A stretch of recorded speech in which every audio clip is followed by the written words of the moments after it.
Hey guys, this is Comic Uno, and today I'm doing a review for The Flash. So let's start talking about this episode.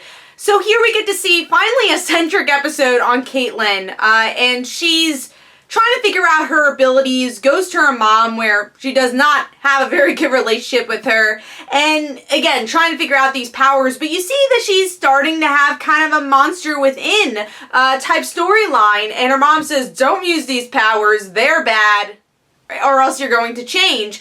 And she ends up using her powers in the end. So what does that mean? She can't control them. What's going to go on with this storyline? Especially since our main heroes do not know that Caitlin has powers.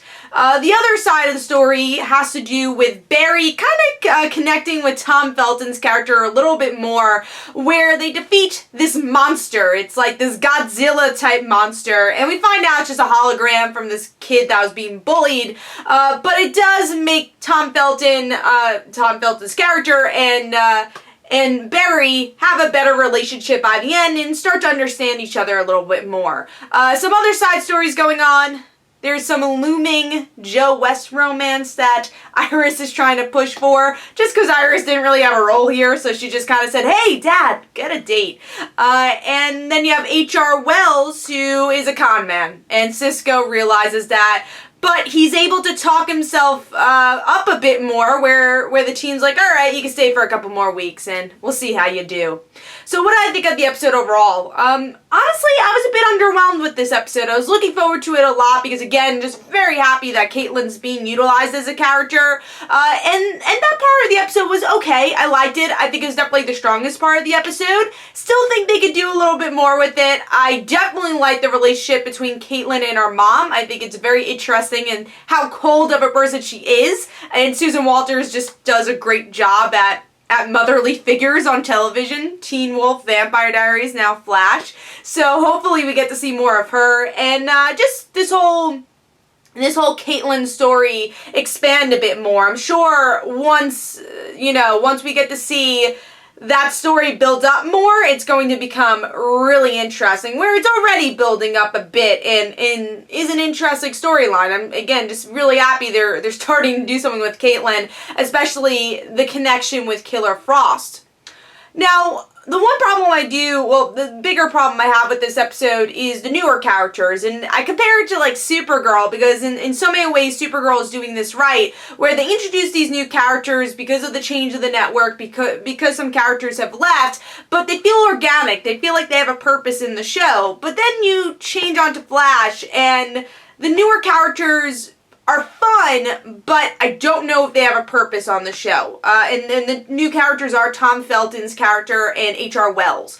H.R. Wells, you can feel, especially if you know the production of the show, you can feel that the only reason he's there is because they don't know what to do with Tom Cavanaugh. He's an awesome actor, but Violet Bean is not a series regular, and if you're going to have Harrison Wells of Earth 2, Violet Bean, who plays Jesse Quick, would probably have to be there. So I guess production-wise, they're like, how do we use Tom Cavanaugh without Violet Bean? And that is to have this new Harrison Wells. And he's fun on the surface. I said this, actually, I was a guest appearance on the Flash podcast, and I said that on the surface, it's a fun story, but when you dig deeper to it, I think it has a lot of plot problems, and that kind of continues here.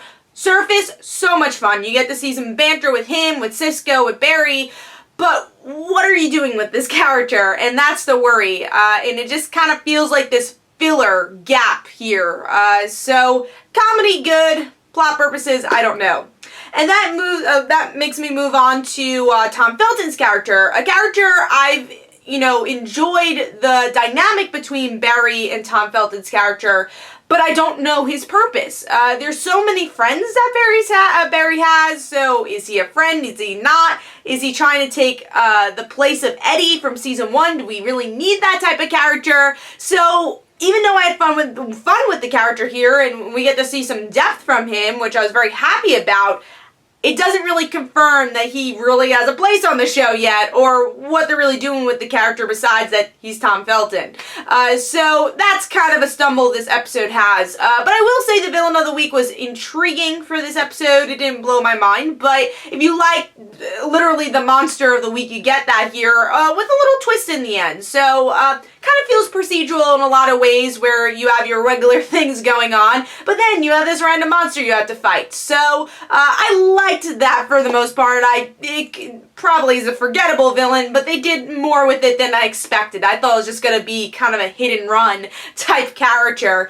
So like I said, overall, there's definitely a lot of potential storylines going on here I had fun with. I wasn't bored with the episode, but I expected a little bit more from this one, and hopefully next episode's gonna pick up some stuff with Wally's storyline, with him being Kid Flash and in the whole Flashpoint stuff. So yes, I think the show slowed down a little bit this week after the Jesse Quick stuff, but hopefully it gets back into form with the next couple of episodes as we lead into the crossover. So hopefully you guys enjoyed. This is Comic Uno. Don't forget to follow me on Twitter. Don't forget to like my Facebook page. Also, description below, there are links for my comic book, Like Father, Like Daughter. And don't forget to like the Facebook page of Like Father, Like Daughter. And I'll see you guys later. Bye.